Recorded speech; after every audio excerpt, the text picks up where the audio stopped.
Hello everyone, your friendly neighborhood gaming machine here, and today, welcome to another installment of Forgotten Gaming. And today on Forgotten Gaming, I'm going to talk about a game that is forgotten and probably not even known to even exist in the actual franchise that it's based around. But first, knowing who I am, brief monologue. My favorite Disney franchise is Aladdin. I love it. Aside from, The Lion King being in that third spot, to the Beauty and the Beast franchise being in my second spot in terms of my favorite Disney films. Aladdin. Do I even need to talk about what the movie's about? Everybody should know what Aladdin's about. A street rat runs into a genie, gives him 3 wishes. There goes that whole story. Without any spoiling details. Even though if you haven't watched Aladdin from Disney right about now, wow, you've really been under a really, really deep hole and under a rock. So, why would I be talking about Aladdin? Everybody knows of Aladdin. Everybody knows of a lot of the ports that came out.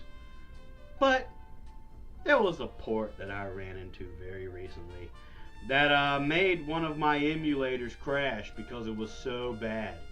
And this is one of those only times where in Forgotten Gaming, I think it's best that this title stays forgotten. So there was lots of ports for Aladdin. Most people know of, Sega Genesis and the Super Nintendo versions, maybe even the Amiga. And of course the PC and DOS versions. Even the handheld versions from Game Boy Advance, possibly Game Boy Color if people knew of it back in that day. But I ran into a port that was so bad, I had to talk about it. And it's so bad that it deserves to stay forgotten.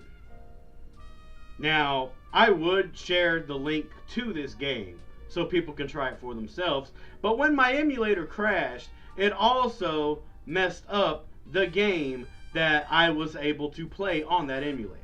And for some odd reason, I cannot find that game anywhere online.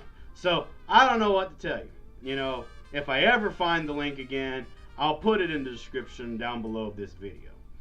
But, did you know, aside from the fact that there was an unlicensed NES version of Aladdin, there was an unlicensed Famicom version. Yeah. It's crazy, right? Because some people will be like, but the Famicom and the NES are just almost completely the same. Aside from, the amount of pins and the size of the cartridges of the games. Of course. But, nah. This is, I absolutely hated playing this. I only got through one level of it because, like I said, it crashed after the first level. But I was able to get the footage before it crashed. Thank God, because people need to see this. This blew my mind in a really bad way. And I think maybe it is best that I never find this game again because it was so bad. But, okay. Brief little history for you. Yeah, there was handheld releases of this game, of Aladdin. From Game Boy Advance, Game Boy Color, even the Game Boy itself. And yeah, also the Sega Game Gear had a release of Aladdin. Seriously, it's absolutely crazy. But what if I told you that this Famicom unlicensed version is worse than the Game Boy version? Don't believe me, do you? Well, let's cut to the footage. I've stalled long enough. No more BS, no more stalling. Let's get straight into this unlicensed Famicom version of Aladdin. So let's get right in this.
So, was I right or was I wrong?